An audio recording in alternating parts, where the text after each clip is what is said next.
Here with me is the MSI Modern MD272PW, and I've been using it for a while now, and here is my review of the monitor. As usual, let's start with the unboxing. So firstly, I'm greeted with this brown box that looks like an ultra-wide monitor in it because of how wide the box is, but it is the styrofoams at the side that is protecting the monitor as well as the accessories. So upon opening the box, I'm greeted with all the accessories at the top, starting with the monitor stand, and there are 4 screws for mounting, where the arms for mounting is not included. There is a USB-B to USB-A cable, where the USB-B is to connect to the monitor while the USB-A is to connect to your PC. There is a HDMI to HDMI cable for one end each. There is 2 power plugs, one Europe and the other being the UK, which I'm curious because they should only give one of the power plug depending on the region.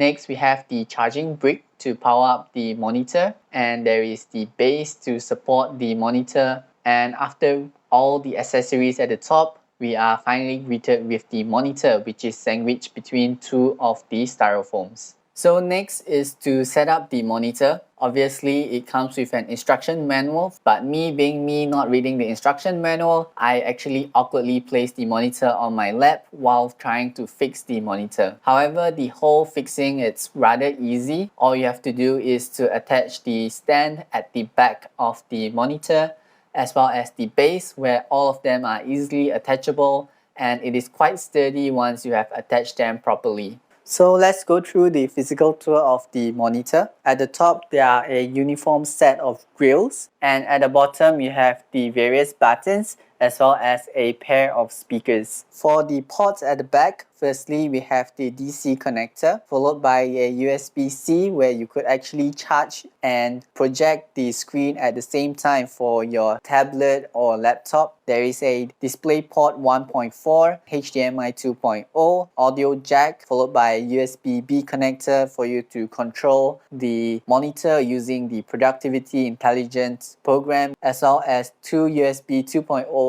ports for you to plug your accessories if you do not have enough USB ports on your PC. So one of the main selling point of the monitor is the ability to tilt. So as you can see, you could actually tilt up and down of -5 to 20 degrees. You could adjust the height up and down from 0 to 110 millimeters or 0 to 11 centimeters. You could pivot 90 degrees to the left or right to make it a vertical or horizontal monitor, and you could swivel left and right of 30 degrees to your viewing comfort. So after plugging in all the needed cables at the back of the monitor, I'm actually greeted with a pop-up notification on my PC saying MSI Optics driver, and it leads me to the website of installing MSI Commander Unit, or what they call MCU. But after installing the application, it actually shows me that no monitor is detected. So I went online to find the Productivity Intelligence app. This is what you will see when you first open the app, and there are a couple of profiles that you could choose from, which the default is Eco, and if any of the profiles you do not like, you could actually press the plus button to create your own profile and save it as a custom one. Over here, things that you could adjust are the same as the physical buttons on the monitor itself, such as the brightness, the sharpness,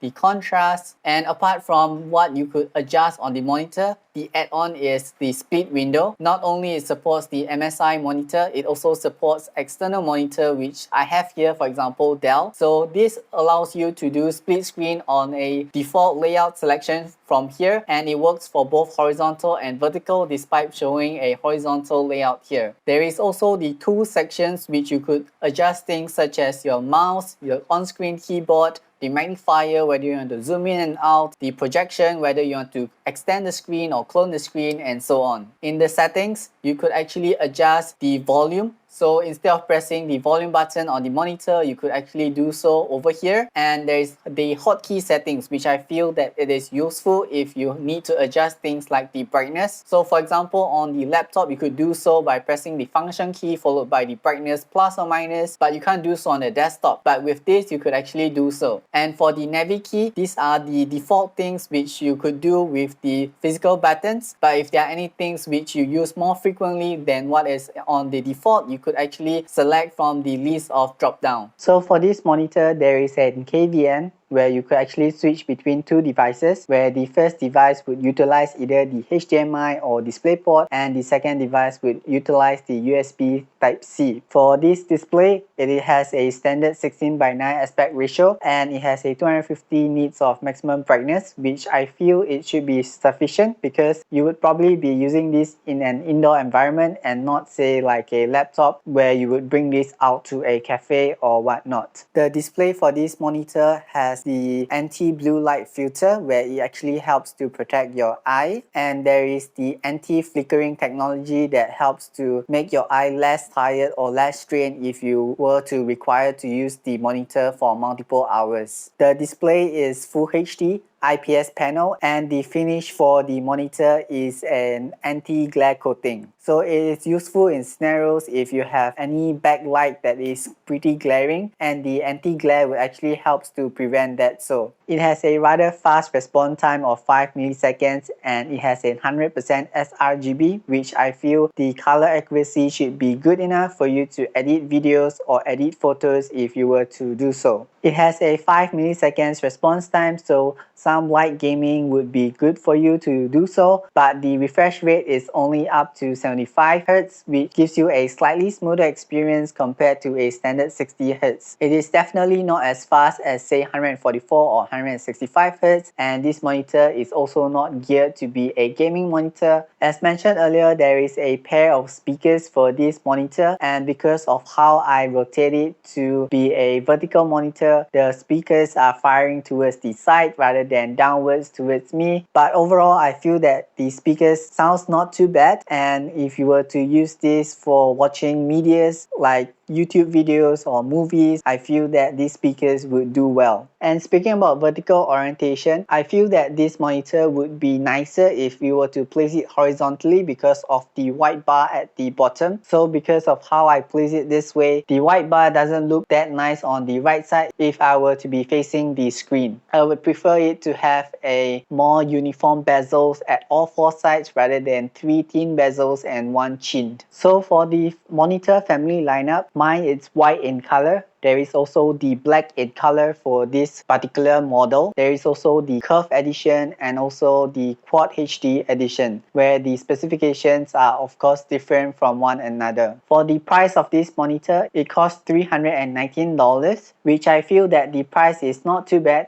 given the amount of features that you have for this monitor. So overall, there are a lot of things which I like about the monitors, from its display with its color accuracy, fast response time, the ability to actually tilt, swivel, hide, and pivot the monitor to your desired preferences, to the productivity intelligence app for you to enhance your productivity, as well as a more intuitive UI compared to navigating through the different buttons on the monitor. So if you enjoyed this video, do give it a like, do comment down if you have any opinions, and do subscribe for future video like this. Thanks for watching.